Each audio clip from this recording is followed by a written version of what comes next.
ശരറാന്തൽ എന്ന ഈ പരിപാടിയിലേക്ക് താങ്കൾക്ക് വീണ്ടും സ്വാഗതം. പ്രതിഫലം ഇഷ്ടമല്ലാത്ത ആരെങ്കിലും ഉണ്ടോ? ആരുമില്ല. എല്ലാവർക്കും നല്ലൊരു ജോലി ചെയ്ത് കഴിഞ്ഞാൽ പുറത്തുനിന്ന് തട്ടിക്കഴിഞ്ഞാൽ അവർക്ക് ഇഷ്ടമാണ്. ഇപ്പം പലപ്പോഴും വന്ന് നമ്മളെ ആരും അങ്ങനെ പ്രോത്സാഹിപ്പിക്കുന്ന ഒരു പ്രകൃതി കാണുന്നില്ല. അതുകൊണ്ട് മിക്കവാറും ആളുകൾ ചെയ്യുന്നത് വെച്ചാൽ പുറത്ത് സ്വയം തട്ടുകയാണ്. കുഴപ്പമില്ല, നീ ചെയ്ത് നന്നായിട്ടുണ്ട് എന്ന് സ്വയം പ്രശംസിക്കേണ്ട ഒരു ഗതിയിലേക്ക് നമ്മൾ വന്നിരിക്കുകയാണ്. കാരണം it's good job, you did a good job, nice, wonderful, neat, നന്നായിട്ടുണ്ട്, വളരെ നന്നായിട്ടുണ്ട്, മനോഹരം, കൊള്ളാം എന്ന് അപ്രിഷ്യേറ്റ് ചെയ്യുന്ന ആളുകളുടെ എണ്ണം വളരെ കുറവാണ്. ഇനി പ്രതിഫലം ലഭിക്കുന്നതും വളരെ കുറവാണ്. അതുകൊണ്ട് തന്നെ അവകാശങ്ങൾ നേടിയെടുക്കും അവകാശങ്ങൾ എന്നൊക്കെ പറഞ്ഞ ആളുകൾ മുഷ്ടി ചുരുട്ടുകയും പല നിറത്തിലുള്ള കൊടികളൊക്കെ ഉയർത്തുകയാണ് പല സ്ഥലങ്ങളിൽ. കാരണം അർഹതപ്പെട്ടത് പോലും ലഭിക്കുന്നില്ല. അപ്പോൾ പ്രതിഫലം എന്ന് പറഞ്ഞാൽ നമ്മൾ ചെയ്യുന്ന ഉത്തരവാദിത്വത്തിന് നമുക്ക് കിട്ടുന്ന ഒരു റിസൾട്ടാണ് പ്രതിഫലം. അതെല്ലാവർക്കും ഇഷ്ടമാണ്. മിക്കവാറും ജോലികളിലെല്ലാം ചില പ്രത്യേക ആളുകളെ ആദരിക്കുന്ന ചടങ്ങുകളുണ്ട്. ചില കമ്പനികൾ, പ്രത്യേകിച്ച് പ്രൈവറ്റ് കമ്പനികളിൽ the best employee of the month എന്നൊക്കെ പറഞ്ഞാൽ അവരുടെ ചിത്രമൊക്കെ ചുമരിൽ ഒട്ടിച്ച് വെച്ചിരിക്കുന്നത് ഞാൻ കണ്ടിട്ടുണ്ട്. ചില സ്ഥലങ്ങളിൽ അതൊരു ആഘോഷമാണ്. Best employee of the month, best employee of the year എന്നൊക്കെ പറഞ്ഞ് അവരെ ആദരിക്കുന്ന ചടങ്ങുകളുണ്ട്. അതുപോലെ എന്തെങ്കിലുമൊക്കെ പ്രത്യേക കാര്യങ്ങൾ ചെയ്യുമ്പോൾ ഗുഡ് സർവീസ് എൻട്രി കൊടുക്കുന്ന ആളുകളുണ്ട്. നമ്മുടെ പോലീസ് സേനകളിലും അതുപോലെ ടീച്ചേഴ്സിൻ്റെ ഇടയിലും വിദ്യാഭ്യാസ ലോകത്തും ഒക്കെ ഗുഡ് സർവീസ് എൻട്രി, അല്ലെങ്കിൽ ചില ആൾക്കാർ നല്ല ടീച്ചേഴ്സ്, നല്ല പോലീസുകാരൻ, അല്ലെങ്കിൽ നല്ല ട്രാഫിക് പോലീസ്, നല്ല ഡോക്ടർ, നല്ല എഴുത്തുകാരൻ, അങ്ങനെയാണല്ലോ നമ്മൾ ഈ പുരസ്കാരങ്ങൾ കൊടുക്കുന്നത്. നല്ല സാഹിത്യകാരൻ, നോബൽ പ്രൈസ് വിന്നർ, അല്ലെ ഇന്ന അവാർഡ് വിന്നർ എന്നൊക്കെ പറഞ്ഞ് അവരെ ആദരിക്കുന്ന ചടങ്ങാണ്. അതാർക്കാണ് ഇഷ്ടമല്ലാത്തത്? ഡോക്ടർ സുകുമാർ അഴീക്കോട് ഒരിക്കൽ പറഞ്ഞതുപോലെ മനുഷ്യൻ്റെ ശരീരത്തിലുള്ള ഏത് രോമത്തിനാണ് ഒരു തഴുകൽ ഇഷ്ടമില്ലാത്തത്? എല്ലാവർക്കും ഇഷ്ടമാണ്. അപ്പോൾ പ്രതിഫലം ലഭിച്ച ഒരാളെക്കുറിച്ചാണ് ഞാനിന്ന് സംസാരിക്കാൻ പോകുന്നത്. അദ്ദേഹത്തിൻ്റെ കഥയാണ് ഞാൻ പറയാൻ പോകുന്നത്. അദ്ദേഹം ഒരു ട്രാഫിക് പോലീസുകാരനാണ്. വളരെ വിശ്വസ്തയോടുകൂടെ തന്നെ ഏൽപ്പിച്ചിരിക്കുന്ന ഉത്തരവാദിത്തങ്ങൾ അദ്ദേഹം ചെയ്തു. ആ സാറിൻ്റെ പേര് ലോറൻസ് എന്നാണ്. അദ്ദേഹം വളരെ കാലം ട്രാഫിക് പോലീസുകാരനായിട്ട്, ട്രാഫിക് SI ആയിട്ട് പിന്നീട് വിരമിച്ചു. ഗുഡ് സർവീസ് എൻട്രി അദ്ദേഹത്തിന് കിട്ടി. കേരള സർക്കാർ അദ്ദേഹത്തെ അനുമോദിച്ചു. അദ്ദേഹത്തിന് പ്രത്യേക പുരസ്കാരങ്ങൾ കൊടുത്തു. അങ്ങനെ ആ പുരസ്കാരത്തെക്കുറിച്ചും അദ്ദേഹത്തിൻ്റെ ജീവിതത്തെക്കുറിച്ചും ദൗത്യത്തെക്കുറിച്ചൊക്കെ അദ്ദേഹം നമ്മളുമായിട്ട് പങ്കുവെക്കുന്നു. അദ്ദേഹത്തിൻ്റെ കഥയിലേക്ക് സ്വാഗതം.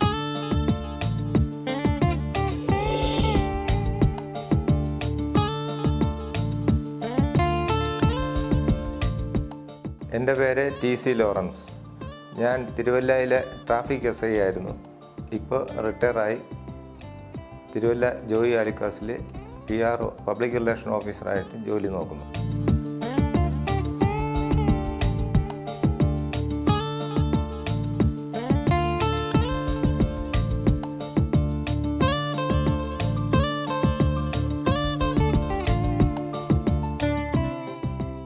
കുട്ടിക്കാലത്ത് ഞാൻ NCCയിൽ, സ്കൂളിലുള്ളപ്പോൾ NCC ക്യാമ്പുകൾക്കും എല്ലാം പോകുമായിരുന്നു.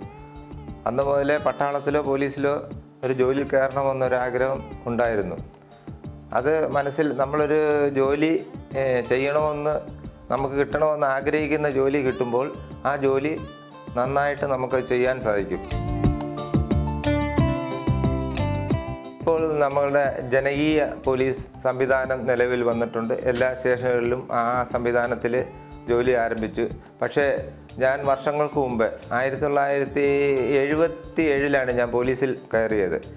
ഞാൻ ആ ട്രെയിനിങ് കഴിഞ്ഞ് വന്ന് തിരുവനന്തപുരം സിറ്റിയിലെത്തിയപ്പോൾ മുതൽ ജനങ്ങളുമായിട്ട് ഈ പ്രാദേശികമായി ഉള്ള ആൾക്കാരുമായിട്ട് നല്ല സ്നേഹത്തിലും അവരുമായിട്ട് നല്ല ഇഴുകി ചേർന്ന് ജോലി ചെയ്യാൻ തുടങ്ങി.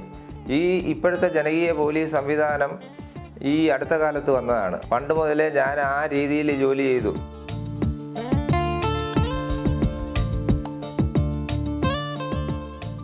സത്യസന്ധമായ ജോലിയാണ് പോലീസ് ഉദ്യോഗസ്ഥൻ ചെയ്യേണ്ടത്. ഒരു പക്ഷം പിടിക്കുകയോ മറ്റോ ചെയ്യാതെ കാര്യങ്ങൾ മുന്നോട്ട് ചെയ്യുന്നതാണ്. നമ്മൾ ഡ്യൂട്ടി ചെയ്യുന്നതിനിടയിൽ പലരുടെ സാധനങ്ങൾ നഷ്ടപ്പെട്ടു പോകും. അത് നമ്മൾക്ക് കിട്ടുവാണെങ്കിൽ അത് സത്യസന്ധമായി അവരെ ഏൽപ്പിക്കുക എന്നുള്ള ഒരു കടമ നമുക്കുണ്ട്. പക്ഷേ ഞാനൊരു സാധനം റോഡിൽ കിടന്ന് കിട്ടി, അത് അല്ലെങ്കിൽ നാട്ടുകാർ എന്നെ ഏൽപ്പിച്ചു, അത് ഉടനെ ഞാൻ കൊടുത്തേക്കാന്നും പറഞ്ഞ് എൻ്റെ കയ്യിൽ കൊണ്ടുവച്ച് ഞാനത് എൻ്റെ വഴിക്ക് കൊണ്ടുപോയാൽ അത് മോഷണമായിട്ട് വരും. ഞാൻ തിരുവല്ലയിൽ ഡ്യൂട്ടി ചെയ്യുന്ന സമയം തിരുവല്ലയിലെ മുനിസിപ്പാലിറ്റി ജൂബിലി ആഘോഷ ചടങ്ങ് നടക്കുമ്പോൾ തിരുവല്ല പബ്ലിക് സ്റ്റേഡിയത്തിൽ കാളകളുടെ മത്സരം ഇവിടെയില്ല, അത് ഗോവായിൽ നിന്ന് കൊണ്ടുവന്ന 3 കാളകളാണ്. ഒരുമാതിരി ഒരു ആനക്കുട്ടിയുടെ വലിപ്പം വരും. അത് തമ്മിൽ പോര് നടത്തും. അത് കാണാനാണ് എല്ലാവരും കൂടിയത്. അപ്പോൾ ഞാൻ അന്ന് ഡ്യൂട്ടിക്കുണ്ടായിരുന്നു, ഞാൻ ഗേറ്റിൽ നോക്കുമായിരുന്നു. അപ്പോൾ ചെറിയ ഒരു പൈസ ഇതിന് വെച്ചിട്ടുണ്ടായിരുന്നു. അപ്പോൾ പൈസ കൊടുത്ത് കയറാൻ പറ്റാത്ത ആൾക്കാർ വെളിയിലായിട്ട് നിന്നു. അപ്പോൾ ആ കാള കയറി വന്ന ഭാഗം മുള്ളുവേലി കൊണ്ട് കെട്ടിയ ഗേറ്റായിരുന്നു. ആ ഗേറ്റ് അടച്ചു പരിപാടി തുടങ്ങി. വലിയ കാള ഒരു ചെറിയ കാളയെ ഇടിക്കാൻ പോയി.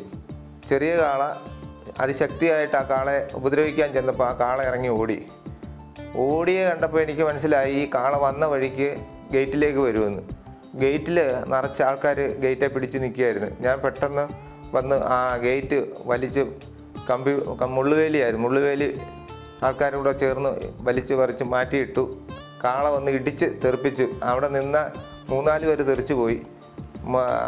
നേരത്തെ അത് ചെയ്തില്ലായിരുന്നെങ്കിൽ അവിടെ നിന്ന ഒരുപാട് പേർക്ക് അപകടം സംഭവിക്കുമായിരുന്നു.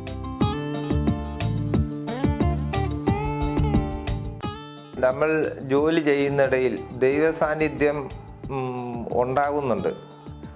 അതിന് ഉദാഹരണമായിട്ട് ഞാൻ ഒരു സ്ഥലത്ത് ജോലി ചെയ്തുകൊണ്ടിരിക്കുമ്പോൾ വാഹനമായിട്ട് നിൽക്കുകയാണ്. അന്നേരം എനിക്ക് തോന്നും ഇപ്പോൾ എനിക്ക് അടുത്ത സ്ഥലം വരെ നമുക്ക് പോകാം, ഇവിടുത്തെ ഡ്യൂട്ടി മതിയാക്കി എന്ന് പറഞ്ഞ് പോലീസുകാരോട് കയറ്റി ഞാൻ അടുത്ത സ്ഥലത്ത് ചെല്ലുമ്പോൾ എൻ്റെ മനസ്സിൽ തോന്നിയത് അങ്ങോട്ട് പോകാനാണ്.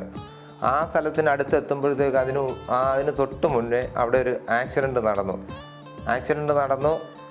കഴിഞ്ഞതും ഞങ്ങൾ ചെല്ലുക, ഈ വിളിച്ചറിയിച്ച് ചെല്ലുന്ന പോലെയാണ് ആക്സിഡൻറ്റ് സ്ഥലത്തേക്ക് ചെല്ലുന്നത്. അത് എൻ്റെ വിശ്വാസം, ഈ ആക്സിഡൻറ്റ് പറ്റിയ ആളെ രക്ഷപ്പെടുത്താൻ അയാളുടെ ദൈവാധീനം കൊണ്ടാണ് എനിക്കിത് തോന്നി ഞാനവിടെ ചെയ്തു. ഞാൻ അയാളെ എടുത്ത് ഉടൻ തന്നെ വണ്ടി കയറ്റി ഹോസ്പിറ്റലിൽ കൊണ്ടുപോകുന്നുണ്ട്.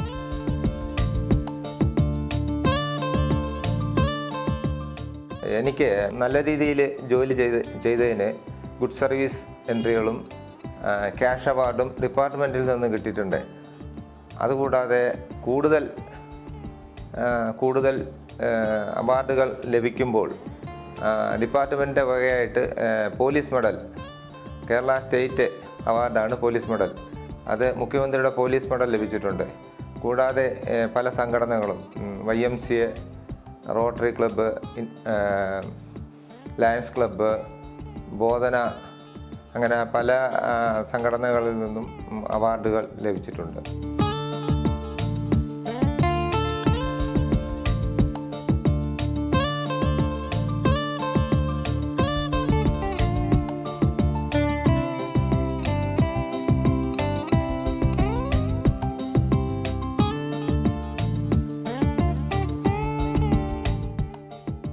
രാവിലെ വീട്ടിൽ നിന്ന് ഇറങ്ങുന്നതിന് മുമ്പേ ഭക്ഷണം കഴിച്ചതിന് ശേഷം ബൈബിള് വായിക്കും.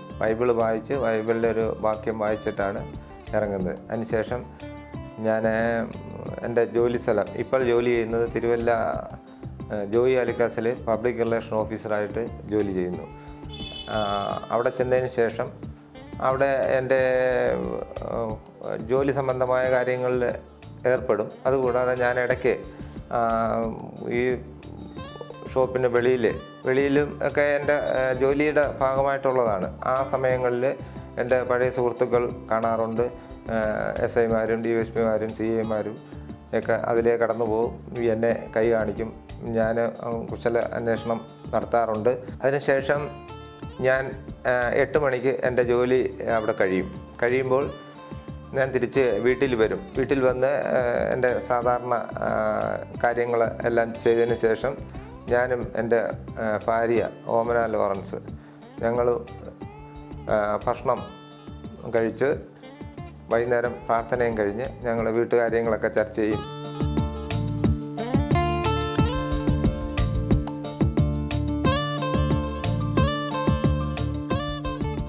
ഒരു ജോലി എന്ന് പറഞ്ഞാൽ അത് രസമായിട്ട് ജോലി ചെയ്യണം. ജോലി ചെയ്യുമ്പോഴത്തേക്ക് ഞാൻ എല്ലാ ജോലിയും ഇപ്പോൾ ചെയ്തുകൊണ്ടിരിക്കുന്ന ജോലിയെല്ലാം രസമായിട്ടാണ്. ആരും എന്നെ നിർബന്ധിച്ച് ചെയ്യാനുള്ള അവസരം ഞാൻ കൊടുക്കത്തില്ല. അത് ഇത്രയും നാളും ഒരു ബുദ്ധിമുട്ടില്ലാതെ എന്നെ വീഴ്ചകളിലും എല്ലാം സംരക്ഷിച്ചു പോകുന്ന ഈ ഒരു ദൈവാധീനം കൊണ്ടാണ് ദൈവം എന്നെ ഇത്രയും നാളും നടത്തിച്ചത്. ഡ്യൂട്ടിക്കിടയിലാണെങ്കിലും പല സംഗതികൾക്കും ഒരു സംഭവത്തിൽപ്പെട്ട് ഒരാളെ നമ്മൾ പിടിക്കേണ്ടതായിട്ട് വന്നു.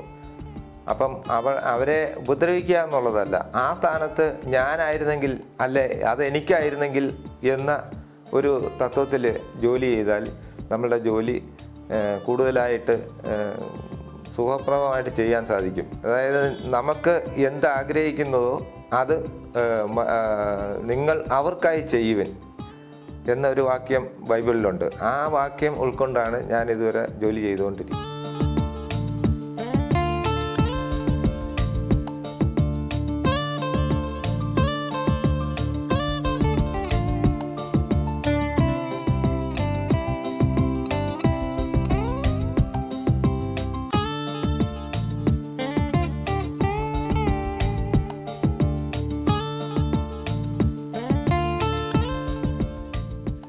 നിങ്ങൾ ചെയ്യുന്നതെല്ലാം കർത്താവിന് എന്നവണ്ണം ചെയ്യുവിൻ എന്നുള്ള വാക്യമാണ് സാർ നമ്മളെ ഓർപ്പിച്ചത്.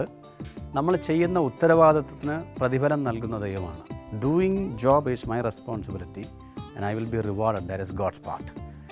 ഞാൻ എൻ്റെ ഉത്തരവാദിത്തങ്ങൾ ചെയ്യുമ്പോൾ എൻ്റെ ഉത്തരവാദിത്തത്തിന് പ്രതിഫലം ദൈവം നൽകുന്നു. പ്രതിഫലം എന്നുള്ള ആശയത്തെക്കുറിച്ചാണ് ഞാനിനി സംസാരിക്കാൻ പോകുന്നത്.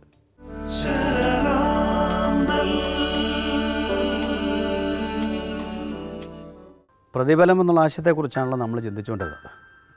അപ്പം പ്രതിഫലവുമായിട്ട് ബന്ധപ്പെട്ട ഒരു ഉപമ കർത്താവായ യേശുക്രിസ്തു പറഞ്ഞു. അത് മത്തായി എഴുതിയ സുവിശേഷത്തിലാണ് രേഖപ്പെടുത്തിയിരിക്കുന്നത്. ഞാൻ ആ ഭാഗം ഒന്ന് വായിച്ചു കേൾപ്പിക്കാം. അത് താലന്തിൻ്റെ ഉപമയായിട്ടാണ് ഇവിടെ പറയുന്നത്. മത്തായി എഴുതിയ സുവിശേഷം 25-ാം അധ്യായത്തിൽ അതിൻ്റെ 14 തൊട്ടുള്ള വാക്യങ്ങളാണ് ഞാൻ വായിക്കുന്നത്. ഒരു മനുഷ്യൻ പരദേശത്ത് പോകുമ്പോൾ ദാസന്മാരെ വിളിച്ച് തൻ്റെ സമ്പത്ത് അവരെ ഏൽപ്പിച്ചു. ഒരുവൻ 5 താലന്ത്, വേറൊരുത്തന് 2, ഒരുത്തന് 1, ഇങ്ങനെ ഓരോരുത്തരും അവനവൻ്റെ പ്രാപ്തി പോലെ കൊടുത്ത് യാത്ര പുറപ്പെട്ടു.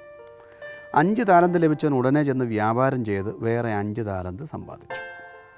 അങ്ങനെ തന്നെ 2 താലന്ത് ലഭിച്ചവൻ വേറെ 2 നേടി.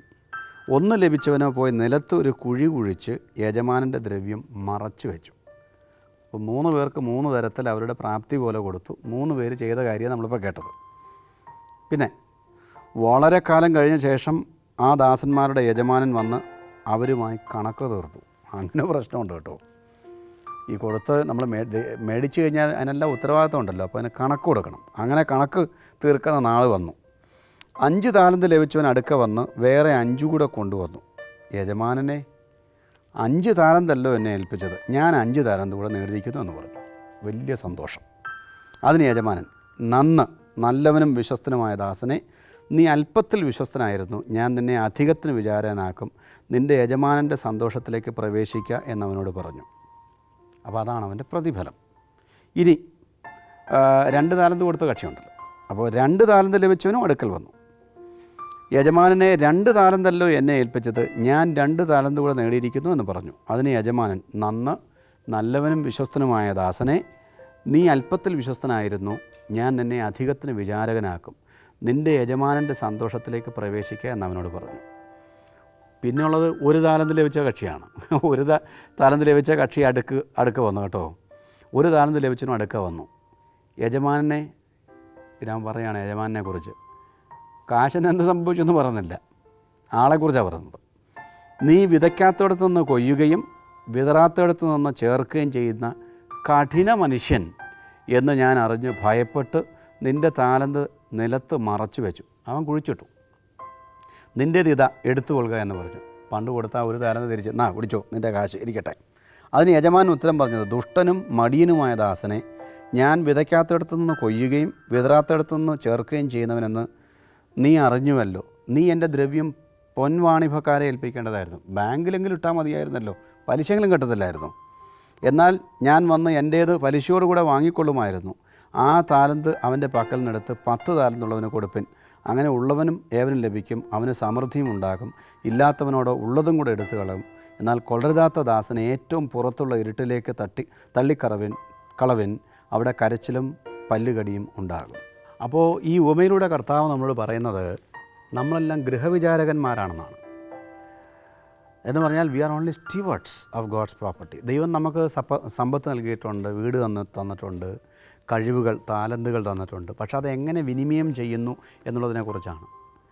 വിശ്വസ്തനായ ആളെ ദൈവം വിളിക്കുന്നത് നല്ലവനും വിശ്വസ്തനുമായ ദാസനെ എന്നാണ്. ആ ഒരു വിളിയാണ് നമ്മൾ കേൾക്കേണ്ടത്. ദൈവം എന്നെ ഏൽപ്പിച്ചേക്കുന്ന ഉത്തരവാദിത്തങ്ങളും ദൗത്യങ്ങളും ഒക്കെ ഞാൻ ആത്മാർത്ഥയോടുകൂടെ ചെയ്യുമ്പോൾ, സിൻസിയറായിട്ട് ചെയ്യുമ്പോൾ ദൈവം എനിക്ക് പ്രതിഫലം നൽകുന്നു. ഇനി നമ്മൾ ചെറിയ ഒരാൾക്ക് ചെയ്യുന്നത് കർത്താവിനോട് ചെയ്യുന്നത് പോലെയാണ്. ആ ആശയവും ഇതേ അധ്യായത്തിലുണ്ട്. കർത്താവ് പറയാണ്, എനിക്ക് വിശന്നു. ഞാൻ വായിക്കുന്നത് ഇതേ അധ്യായത്തിനാണ് കേട്ടോ. മത്തായി എഴുതിയ സുവിശേഷം 25-ാം അധ്യായത്തിൻ്റെ 35 തൊട്ടുള്ള വാക്യങ്ങളാണ് ഞാൻ വായിക്കുന്നത്. കർത്താവ് പറയാണ്, എനിക്ക് വിശന്നു, നിങ്ങൾ ഭക്ഷിപ്പാൻ തന്നു. ദാഹിച്ചു, നിങ്ങൾ കുടിപ്പാൻ തന്നു. ഞാൻ അതിഥിയായിരുന്നു, നിങ്ങൾ എന്നെ ചേർത്തുകൊണ്ടു. നഗ്നനായിരുന്നു, നിങ്ങൾ എന്നെ ഉടുപ്പിച്ചു. രോഗിയായിരുന്നു, നിങ്ങൾ എന്നെ കാണുവാൻ വന്നു. തടവിലായിരുന്നു, നിങ്ങൾ എൻ്റെ അടുക്കൽ വന്നു. അതിന് നീതിമാന്മാർ അവനോട്, കർത്താവെ, ഞങ്ങൾ എപ്പോൾ നിന്നെ വിശന്ന് കണ്ടിട്ടു ഭക്ഷിപ്പാൻ തരികയോ ദാഹിച്ചു കണ്ടിട്ട് കുടിപ്പാൻ തരികയോ ചെയ്തു? ഞങ്ങൾ എപ്പോൾ നിന്നെ അതിഥിയായി കണ്ടിട്ട് ചേർത്ത് കൊള്ളുകയോ നഗ്നനായി കണ്ടിട്ട് ഉടുപ്പിക്കുകയോ ചെയ്തു? നിന്നെ രോഗിയായിട്ടോ തടവിലായിട്ടോ എപ്പോൾ ഞങ്ങൾ കണ്ടിട്ട് ഞങ്ങൾ നിൻ്റെ അടുക്കൽ വന്നു എന്ന് ഉത്തരം പറയും. രാജാവ് അവരോട്, എൻ്റെ ഈ ചെറിയ സഹോദരന്മാരിൽ ഒരുത്തന് നിങ്ങൾ ചെയ്തിടത്തോളം എല്ലാം എനിക്ക് ചെയ്തു എന്ന് ഞാൻ സത്യമായി നിങ്ങളോട് പറയുന്നു എന്ന് അരുളി ചെയ്തു. പിന്നെ അവൻ ഇടത്തുള്ളവരോട്, ശപിക്കപ്പെട്ടവരെ, എന്നെ വിട്ട് പിശാചിനും അവൻ്റെ ദൂതന്മാർക്കും ഒരുക്കിയിരിക്കുന്ന നിത്യാഗ്നിയിലേക്ക് പോകുവൻ. എനിക്ക് വിശന്നു, നിങ്ങൾ ഭക്ഷിപ്പാൻ തന്നില്ല. ദാഹിച്ചു, നിങ്ങൾ കുടിപ്പാൻ തന്നില്ല. അതിഥിയായിരുന്നു, നിങ്ങൾ എന്നെ ചേർത്തുകൊണ്ടില്ല.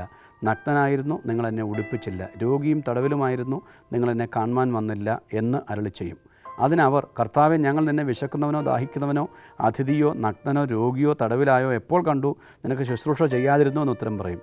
അവൻ അവരോട്, ഈ ഏറ്റവും ചെറിയവരിൽ ഒരുത്തന് നിങ്ങൾ ചെയ്യാഞ്ഞിടത്തോളമെല്ലാം എനിക്ക് ആകുന്നു ചെയ്യാഞ്ഞത് ഞാൻ സത്യമായിട്ട് നിങ്ങളോട് പറയുന്നു എന്ന് ഉത്തരം പറഞ്ഞു.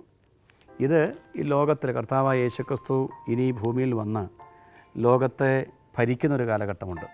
അതിന് മുൻപേ ഉള്ളൊരു ട്രിബുലേഷൻ അല്ലെങ്കിൽ 7 വർഷത്തെ മഹാപീഡന കാലഘട്ടത്തിൽ യഹൂദന്മാരെയും അതുപോലെ ജാതികളെയും വേർതിരിക്കുന്ന ഒരു സംഭവത്തെക്കുറിച്ചാണ് ഈ ഭാഗം. അതിൻ്റെ വ്യാഖ്യാനങ്ങളിലേക്ക് ഞാൻ പോകുന്നില്ല.